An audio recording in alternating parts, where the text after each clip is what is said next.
All right, Brian, transfer portal in the Big 12 here.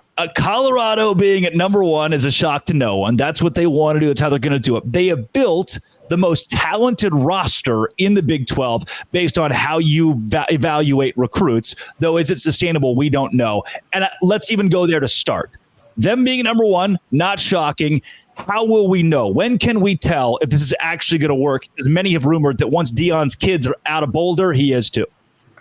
Well, that's the question I have as well, because I don't know who else is going to offer him a job, but that changes every day with these coaching positions. But they have so many different parts moving in that are looking for their shot to get the NFL, and God bless them for it. But I mean, they got like Quincy Wiggins from LSU. He's one of the most freakish kids I've ever scouted.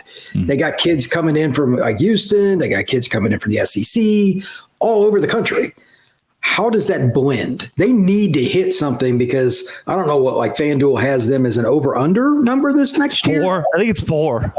I mean, and that's in the Big 12. What would it be if they were in the Southeastern Conference or the Big 10? And that's with Travis still there and Shedeur there. They need to prove something if they want to get out of this portal cycle. And if Deion wants to stay or leave, regardless, that's going to help. They got to find a way to get to a bowl game this year. Come hell, come high water. Does this work? I'm pretty skeptical about it, but I mean, they got some guys that were like 4 and 5 star recruits out of high school to come in, and a few kids from smaller levels that put up numbers like FAU and stuff like that. They did their due diligence. Can you make it work?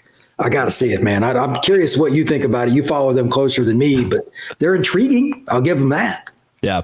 They've got a loaded schedule, a lot of road games coming up. Their non-conference with Nebraska is not going to help. Even North Dakota State could give them a run for their money at this point.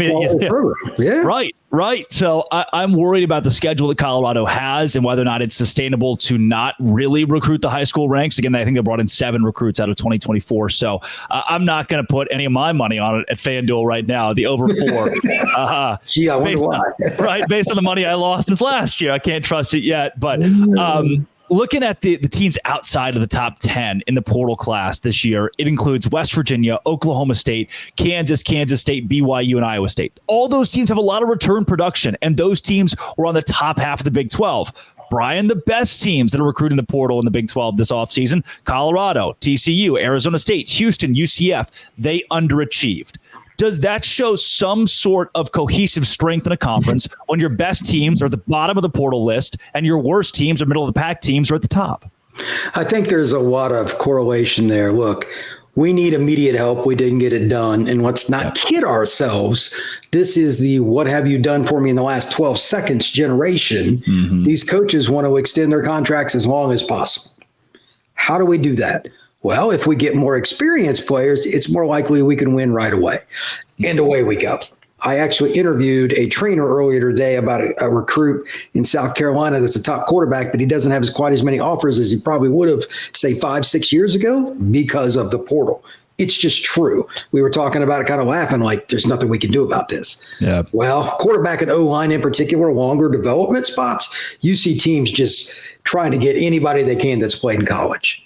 They want the experienced guy.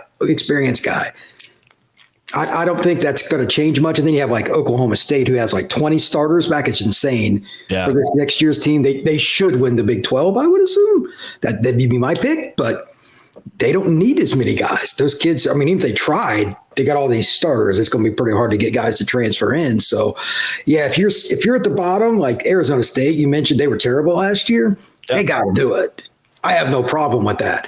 It's the Colorado thing where it's just every year that it makes me a little leery. At some point, you got to get balance. UCF is pretty happy medium with that, 15 or so high school and or transfer guys each year. That's sustainable. I don't think the 20-plus transfers is a great idea. Yeah. With that, and kind of the point you made about bringing in experience, if I'm a high school recruit, why don't I go to Western Kentucky and start for 2 years? And then transfer up to an Oklahoma State, or in the best case scenario for me, a Georgia. What is bringing high school recruits in the age of the portal to these Power 4 schools, knowing that they're going to be redshirted immediately or have to sit for 2 years? The kids that are the truly elite kids, and I mean top 50 to top 100, have zero fear. Sometimes for the wrong reasons. They're not as good as they think, but whatever. it's those kids that aren't top 100. I've had those conversations with people, and there's starting to be a little shift.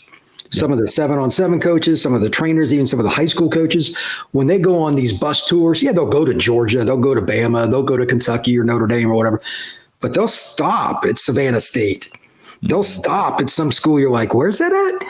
Austin P or whatever, because they want to have relationships with everybody. And these coaches move all around. If your kid goes somewhere and doesn't make it at Georgia, you can go down too. It goes both directions. You want landing spots.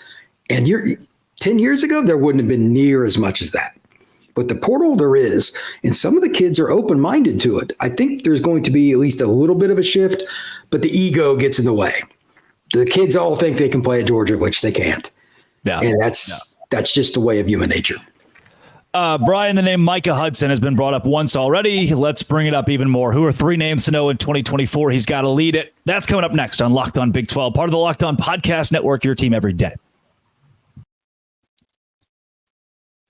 Today's show is brought to you by Game Time. Game Time is where I go when I need tickets. Coming soon to me is Parker McCollum in Savannah, Georgia. And so if I want to go see Parker McCollum in Savannah, Georgia, I go to Game Time and I get tickets to see Parker McCollum in Savannah, Georgia at the cheapest, best rates. And I can see where I'm going to sit. There are last minute tickets, flash deals, zone deals. I don't buy tickets until the day of the event because I know I can go to Game Time and get them cheaper.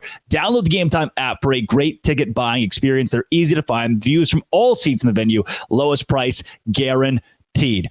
Take the guesswork out of buying tickets with Game Time. Right now, all Game Time users, if you use code Locked On, get $20 off your first purchase. You're going to an MLB game, a spring training game, and it's only a $15 ticket. Well, if you get $20 off your first purchase, that ticket is free. It's kind of how that works. At Game Time, download the app, use code Locked On for $20 off your first purchase. Download Game Time today. Last minute tickets, they are the lowest prices, and that is guaranteed.